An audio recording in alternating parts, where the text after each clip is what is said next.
Kia ora, I'm Jane Yee, and welcome to This is Kiwi, a podcast series brought to you by Kiwibank and the Spinoff podcast network. In this series, I'll meet with incredible New Zealanders who've achieved remarkable things, uncovering what makes them tick and the influences that have helped to shape their ideas. Most importantly, This is Kiwi will bring you knowledge for better, the incredible power of determination, passion, and self-belief that we can all learn from and apply to our own lives every day. So join me on this unique journey as we celebrate the Kiwi spirit and learn what it takes to make a difference. This is Kiwi, where ordinary people do extraordinary things. Today I'm talking to Robbie Van Dam, a visionary entrepreneur who's revolutionised the pest control industry. He also happens to be one of Kiwibank's New Zealander of the Year Spark Innovator finalists for 2023, and his story is quite something. Robbie co-founded GoodNature in 2005 while he was working part-time for the Department of Conservation. It was initially a research and development company after Robbie and his uni mate Craig Bond saw the inefficiency in traps that kill just one pest at a time and need regular checking before needing to be cleared. Now, when we're talking about killing pests, we're really talking about protecting our native flora and fauna, which is imperative to maintaining biodiversity. If we want to restore habitats to stop the decline of our native plants and animals, then we simply have to control pests like the possums, rats and stoats that are such a threat to our wildlife. Anyway, together, Robbie and Craig came up with a trap that could kill pests in an efficient and humane way, always with the goal of giving our amazing native plants and animals the best shot of not just surviving, but thriving. And the world has taken notice, with the trap now being used all over the globe and saving massive amounts of money in pest control efforts, enabling those funds to be channeled into other areas of biodiversity protection. Robbie's story is about challenging the status quo, looking for better solutions and committing to making meaningful change to the world around us. And as for turning that innovative spirit into a globally successful company, well, that's just a bonus. Talking to Robbie was a true pleasure. The humility and passion he brought to our kōrero truly defines the idea of ordinary people doing extraordinary things and demonstrates GoodNature's kaupapa of nature first, profit second. I walked away from our chat feeling inspired to look for opportunities to innovate in everyday life, and I reckon after hearing this, you might feel the same. Here's Robbie Van Dam on This is Kiwi. Kia ora, Robbie. Thank you so much for joining us. We're very excited to have you in the studio. I've been reading a lot about you and I'm feeling very inferior, I have to say. Not at all. No, you shouldn't. You shouldn't at all. This is a great thing to share. I really like the initiative. Yeah, it's great. Cool. So in the 2023 New Zealander of the Year Awards, you're a finalist in Innovator of the Year. And I think before we get started, because we are going to talk a lot about what makes you tick as an innovator and what innovation means to you, but let's talk about GoodNature. Tell me what it is. Okay, so GoodNature was, we started it in about 2005. So I had been, as a part-time job, I was working at the Department of Conservation, and my job there was to work on really critically endangered species. So you'd have a bunch of scientists that would create an understanding of the breeding behaviours of particular animals. And in New Zealand, it's pretty straightforward. We see them plummeting, and we monitor them. We know what's going on. The kind of challenge is, how do you reverse that? And typically it's just as simple as making animals breed more often. And mostly it's about making the context for that. It's lighting the candles and setting the table and making sure that everyone's in the right place and they'll get on and deal with what needs to be dealt with. But my job was to try and come up with solutions to some of those challenges. So when a species got critically endangered, so we were working on, or some of the birds that we worked on, takahe, kakapo. We have lots of invertebrates and skinks and all sorts of crazy things that need also a bit of support. And they would come to me and ask for, we need to convince the females to eat more so that they think that every year is a masting season. And so my job would be to come up with some sort of solution that might feed the females but not feed the males, would weigh them so we understood, that everything was going all right. And then we could predict whether they were going to breed effectively. So it was all these weird things. You'd have strange conversations about strange animals and their breeding behaviours, and through that process, you kind of learn that there are two sides to a biodiversity kind of argument, or the situation we've come to is kind of two-sided. One, that you can host them when the species is down to that very, very last few animals of a population, or just deal with the reason that they're at that problem, right? And it's a little bit, fence at the top of the cliff, ambulance at the bottom, right? For sure. So it's I put it down to two categories. It's cuddle them back into existence or just kill, And so if you look at the other side, so if you look at the killing side of things, there really are only 6 or 7 reasons that most species are in decline. If you remove those, then you can support sort of 4,000 or 5,000 species back to health, versus the cuddling side, which is and both are really important. When they get to such critically low numbers, you're forced to cuddle. They're not mutually exclusive. Of course. So I realized actually to really scale and increase the efficiencies of things, my role was to actually come up with a technical solution to that other side. So I had a really close friend at university, and we sat down one evening, and we were in the top 40 under 40 designers to exhibit in Milan.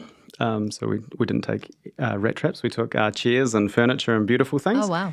And so we kind of left university thinking, where is all the good design? And but the thing with a lot of good design is that there's not the purpose underneath. So we were kind of on the we think both is really critical. So tell me what it is. What is your innovation that you finally got to? I mean, it's not like you were lying in bed one night, you had the form and function come to you and you went into the lab or wherever it is that you do your things and made this thing the next day. We're hearing it was like quite a process. Yeah. But the end of the journey, well, not the end because you're still going, but the product that you came up with, tell us a little bit about it. Craig was out biking one day with his daughter, and he took the bike out of the back of the car and the tyre was flat, and a mountain biker coming past offered to pump it up, and he had a little CO2 canister. And from that, there's a huge amount of energy in one of those things, and so we use that energy to make a trap reset itself. So it's simply automating a system that it means that we get 24 kills out of a trap rather than 1. So your traditional snap trap was invented in sort of the 1880s, and nothing's really changed there. And of course, that product hasn't really evolved. Still the same thing. And then, from that, of course, data is a really significant product for us. All of these traps, we know exactly where they are. When they go off, often people load in what they've caught. And so we start to build up a picture of how and why and build all the context around a trap. So it's one of the most, sort of sophisticated systems there is on the planet for this type of stuff. And then we have also new traps that biodegrade with the animal. So the little tiny ones. And it catches the animal, rats in particular.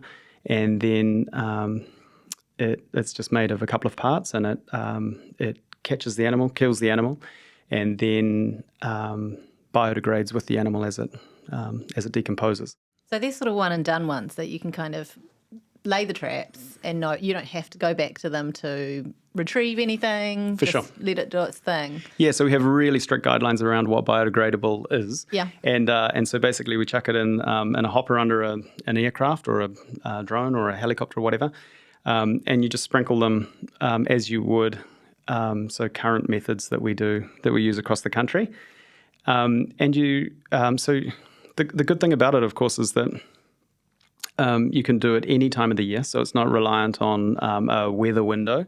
It's also, because it's not a toxicant, it doesn't bioaccumulate, so it means that you can distribute them, and then you can follow up 6 months later and do it again. And, season after season you could do it. And then, of course, because it's so incredibly targeted, that, each time they go off, they're killing just the thing that you're hoping to kill, that you're meant to kill. Yeah. Innovation can mean a lot of things. I think for most people, they think of a product or a service, right? You've invented something, essentially. And there'll probably be a lot of people listening who think this is a great chat, but I'm not an innovator. What does innovation mean to you? Because in my mind, it's new ways of thinking, it's coming up with new methods of doing things, and that can be at quite a micro level in your everyday life, right? Yeah, totally. And you're right. Innovation can be, I know, mine's mostly around hardware innovation, but, being a really innovative brand is a totally different thing. Or you can make shoes out of better materials. Those are just very, very simple, a simple combination. You can make a T-shirt out of wool instead of cotton. Innovation doesn't have to be too deep or too complex. And in fact, sometimes the noise of the complexity of innovation can get in the way. So it is important to kind of recognize that innovation, maybe in a business sense, financially or strategic innovation, can be really, really simple. Can be very, very light touch if it's done really effectively and if it's done sort of evenly across your brand. So, we certainly haven't nailed too many of those, but all I'm saying is that it's actually really important even to recognize they exist. We all sort of have the potential to innovate in different ways in our lives. Totally. Yeah. Look, we're having a conversation on a podcast, like you think that innovation alone, the fact that I can record my voice, load it up and distribute to millions of people who will obviously want this conversation. That is extremely ambitious, but I love it. It's, like that in itself is a remarkable, that's been a remarkable sort of 10 years of innovation from a huge number of people. It's, I find podcasts one of the most remarkable things, get exactly what you want when you want it, and you get all the information that you can, want to find. I don't know how you find the time to listen to podcasts, what with all the work, the running of the business, the innovating, the flying of planes. Yeah. You're a busy man. I am a generalist, so I love to do a bit of everything. So when I see something interesting, I will dive in and try and understand it and everything about it. So I'm a kind of a deep generalist. The idea is that if I see something I find intriguing, and what's important about, or the way that I learn, I can't speak for many others. The way that I learn is that in doing that, I'm a sort of an empirical learner. The way that I do that is often innovation comes from the crack between what you think is going on and what's really going on. And sometimes what you think is going on is quite different. Flying planes is possibly a good example, is that, you're trying to predict, in the next couple of 100 meters what the weather's going to be like or what's going to happen in front of me. And so you're making those adjustments to kind of course correct for something that's completely may not even exist or is completely foreign to, you and the aircraft. The gap between the adjustment that you make and also what you think's happening and what the aircraft does, I think those little cracks in between, that's where innovation happens. And often it's about a misunderstanding of how things work that you actually come up with the best stuff. That's how I learn and that's how I innovate. And I think it's interesting when you talked before about the existing pest control or trapping methods, how they've been around for such a long time. And there can be a tendency for us to assume that because something has always been, we've reached the peak, we've found the solution, that's the best way to do it. Totally. And that can be a real barrier to innovation. It's just a mindset thing, right? Absolutely. Like fundamentally, everything can be better. I think I wake up in a world where, the world has to be better. That's what I'm always, that's what drives me, right?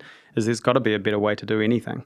If there wasn't, we would have stopped evolving a long time ago. And I think, innovation can be an incredibly uncomfortable and kind of lonely space in a lot of ways because you always desire what doesn't exist. Yeah. At the same time, that's really critical. You have to talk about stuff that could be in order to sow the seeds for people to kind of piece it together, and eventually in time that comes along. There's always a gap between what you think's going to happen and what happens. I think Kiwis are particularly good at having a crack at most things.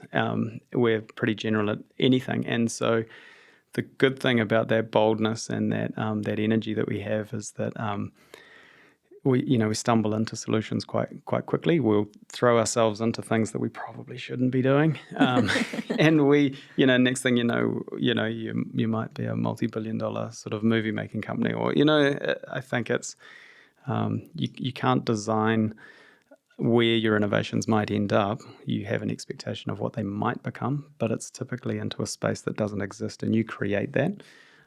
When we started, we said, when we were working with the Department of Conservation, we said that our intent was to remove all the rats off the islands. And one of the managers there was like all the offshore islands. And you're like, no, there's a big one and a little one, and both of those islands, we'll remove them all. And I think, so, there was no such thing as an ecopreneur or, doing things like making a business that just does good through delivering a new way of doing things. That's 20 years ago. And what grew out of that, I think, the whole predator-free 2050 movement, it's now 5 years old or 6 years old. The government's poured, hundreds of millions of dollars into the initiative. There's community groups up and down the country that are deeply committed, doing huge amounts of work, amazing stuff. And, we've been lucky enough to be involved in that and part of a sort of a mega trend. And, whether you create it or whether you're part of it, it kind of doesn't really matter. It's all in it together. You have to have an incredible amount of hope and optimism when you've been on the ground seeing how devastating pests have been for some of our most endangered species, and to be able to think, I'm going to do my bit to try and turn this ship around, and think that actually that could happen one day, because otherwise what would the point be? You're just delaying the inevitable. Where does that come from? Tell me about little Robbie.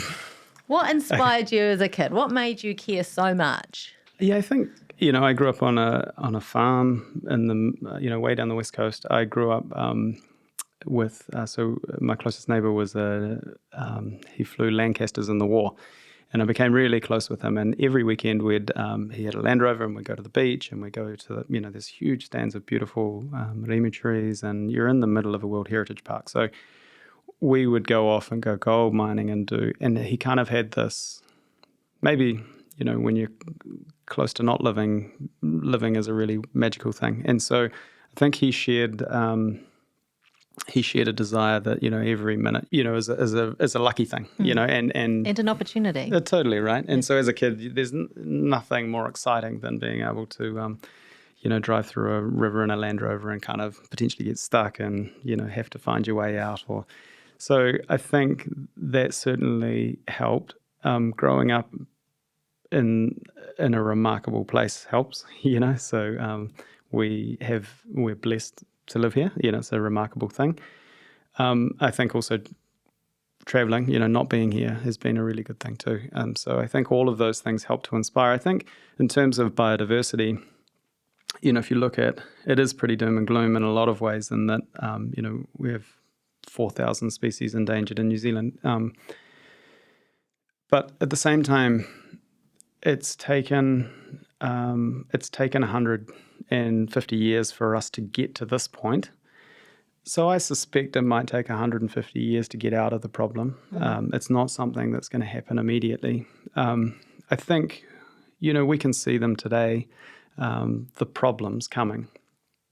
And, they're quite different to, biodiversity is at the end of the chain. It just has to suffer what we've created in a lot of ways. But at the same time, there's nothing more enjoyable than actually getting those returns. Watching.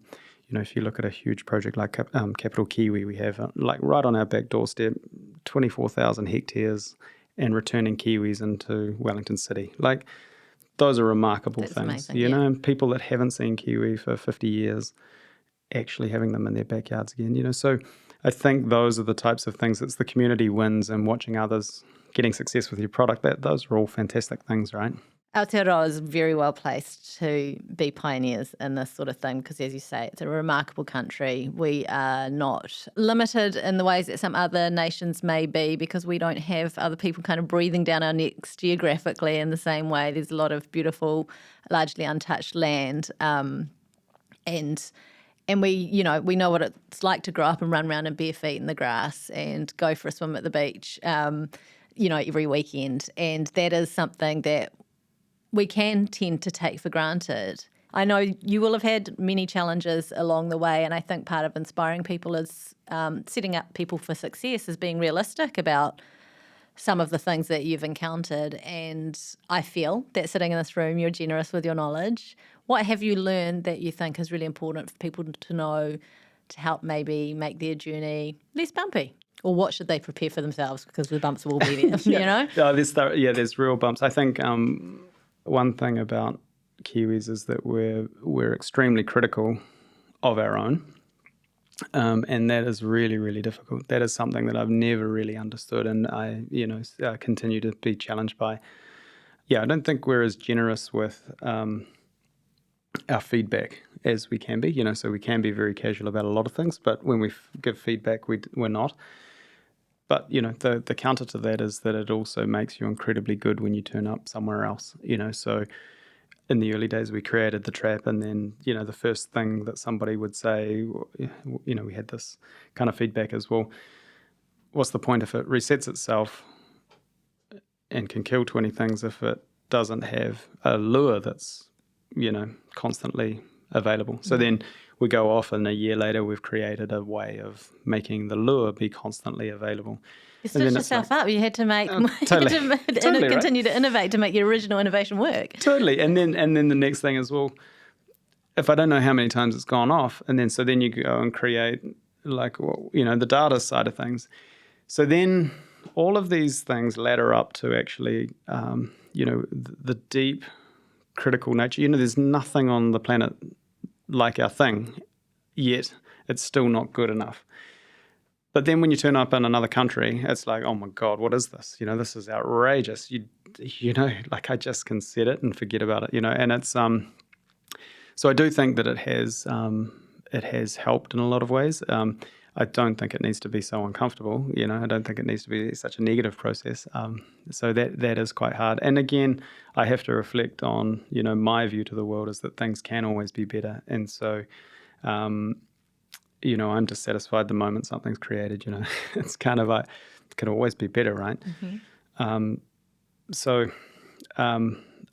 I think the road is really challenging. It is really, we're 20 years old or something, 18 years old, as a business, and every bit of it's kind of challenging.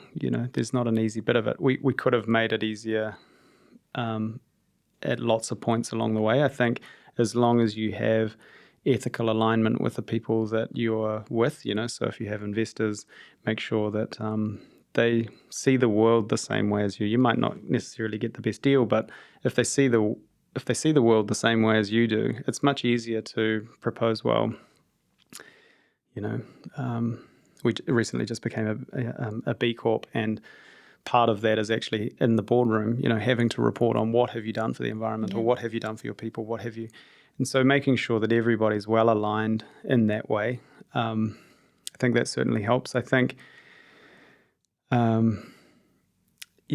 be really prepared for lots and lots of, solving lots and lots of problems. I think, solving social, choose just solve maybe a few things in isolation rather than all of them at once. Yeah. We certainly suffered that in the beginning. I do think that actually we're in a really interesting place with, I think business is a remarkable mechanism for doing good. And I do think people are prepared to do, to put their money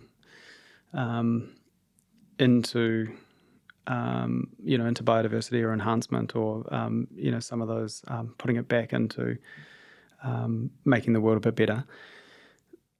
I think, though, the way that I've always seen businesses, that it's it's not useful to make a business that makes widgets and then turn around and give that money away to a conservation initiative or to an earth saving something or other, when you kind of had those 30 years where you could have actually just been doing good as well. The business can simply be doing good and delivering good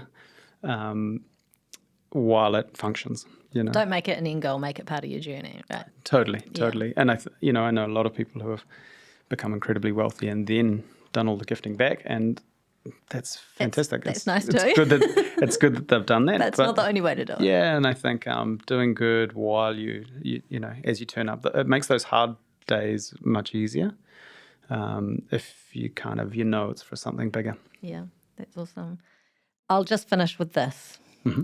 If you could talk to the younger version of yourself, so you're rolling through the river, not knowing whether or not you're going to make it through the other side in the Land Rover, or perhaps you're about to head to university and you're going to do your architecture and design, and you could say, Robbie, you've got this life ahead of you.